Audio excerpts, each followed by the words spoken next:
Vous écoutez RGB 99.2, il est 18h45. On retrouve le journal d'information locale présenté par Clémence de Sagazan. Et en sport, la saison est terminée pour le basket et on peut le dire, belle saison pour l'équipe masculine du club de Besançon qui accède en National 3. Saison exceptionnelle pour le club de Besançon Basket, l'équipe masculine promue en National 3. Nous avons rencontré Laurent Debroise, l'entraîneur, et Abdou Kourdassi, le nouveau président du club. On fait tout d'abord le point sur cette saison avec Laurent Debroise. On était au niveau pré-national, qui est le niveau le plus élevé au niveau régional. Et on accède pour la première fois sportivement à la National 3, après une aventure qui a débuté il y a une douzaine d'années, où on avait débuté au niveau, pas le plus bas, mais au deuxième niveau départemental. Et on a obtenu 6 montées successives, donc de 2006 jusqu'à 2018, pour enfin accéder au championnat de France, qui était un objectif à plus ou moins court terme, et qu'on a réussi à obtenir en moins de 2 ans, quoi.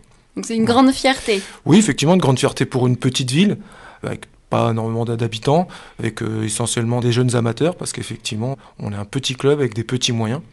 Donc c'est effectivement une grande fierté pour ceux qui effectivement ont commencé l'aventure il y a très longtemps avec moi. Abdou Kourdassi, vous êtes le nouveau président du club de Besançon, qui est l'un des mieux classés aujourd'hui en Île-de-France. Oui, enfin, on est parmi tant d'autres. On doit être à peu près une dizaine, je pense, de clubs 10-12 en National 3 en Île-de-France. Donc oui, effectivement, comme l'a dit Laurent, c'est une grande fierté parce que ce que n'a pas dit Laurent, c'est qu'on a quand même des joueurs qui ont vu ce club depuis l'excellence départementale, qui sont restés là et donc qui ont progressé, qui ont évolué, qui ont grandi avec le club. Et donc il y en a 2 qui sont toujours là, qui étaient là au tout début. Il y en a qui ont quitté un peu le club parce qu'ils ont joué à un certain niveau et puis ils sont revenus après au club. Donc voilà, c'est une aventure de plusieurs années. Et il faut savoir aussi, dans l'équipe dirigeante que je viens de constituer il n'y a pas très longtemps, eh bien, il y a des jeunes qui étaient au club quand ils avaient 12-13 ans et qui sont revenus justement pour participer à cette nouvelle aventure. Combien comptez-vous de licenciés ? Alors là, on doit être cette année pas loin de 300. Je pense qu'on les a dépassés et on vise une montée à peu près d'une 30aine supplémentaire à la rentrée prochaine.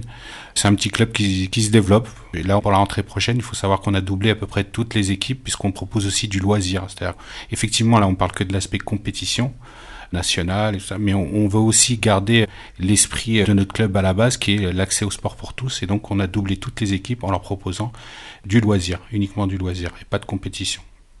Laurent Debroise, pour l'année prochaine, la nouvelle équipe est déjà constituée ? Alors déjà non, prête ? on est en pleine phase de reconstruction, tant au niveau des joueurs qui éventuellement vont rester, on l'espère un maximum, et puis éventuellement les nouvelles recrues. Donc la phase de construction et de reconstruction est en plein boom, puisqu'on l'a débuté il y a une dizaine de jours.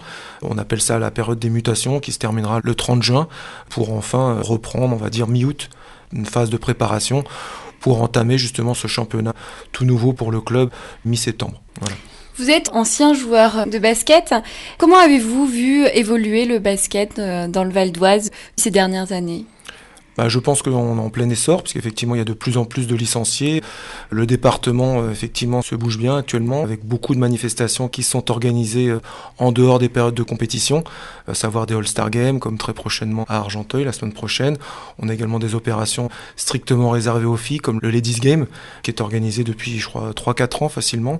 Voilà, des personnes qui se bougent énormément au sein du département.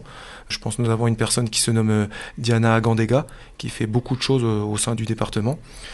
Voilà, donc effectivement une belle évolution qui, je l'espère, va drainer de plus en plus de jeunes au sein des différentes sections, et notamment la nôtre, pour qu'on puisse se développer encore un petit peu plus. Quels sont vos objectifs pour la nouvelle saison ? Moi, j'en ai 3 qui sont importants. C'est effectivement qu'on puisse se maintenir avec l'équipe première en National 3, continuer à développer le club, s'occuper de nos jeunes, de les former et de les former bien. Cette année, par exemple, nous avons 3 benjamins qui vont intégrer le centre de formation de Nanterre, qui est la seule équipe pro la plus proche de nous, qui est dans le 92, avec le Valois, qui joue en championnat de France Pro A. Donc c'est le plus haut niveau en France. Donc on a 3 jeunes, par exemple, qui vont intégrer ce centre. Donc ça prouve que quand même, il y a une qualité de formation à Besançon qu'on va continuer à développer. Et puis, comme je vous l'ai dit, l'aspect loisir tout à l'heure, qu'il faut continuer toujours à développer. Il faut laisser personne de côté. Laurent Debroise, on suppose que c'est se maintenir en, voilà, tout à fait. En National 3. Obtenir un maintien confortable pour essayer de pérenniser cette équipe en National 3, parce que ce serait quand même un petit peu dommage de redescendre aussi rapidement. C'est l'objectif vraiment. Et pourquoi pas monter aussi Oui, alors là, comme le dit Abdou, il faut malgré tout qu'on développe un petit peu nos assises, tant financièrement qu'en termes de qualité de jeu, encore de formation, parce qu'effectivement, à un moment donné, ça peut devenir très compliqué, parce qu'il faudrait qu'on ait de plus en plus de jeunes qui puissent intégrer l'équipe première. Ce qui n'est pas encore forcément le cas aujourd'hui, même si 2 parmi l'effectif ont joué ou ont toujours joué au sein du club de Bezons. Dès mi-août, les entraînements reprennent pour l'équipe du club de Bezons Basket. On passe à la météo. RGB, la météo de votre région.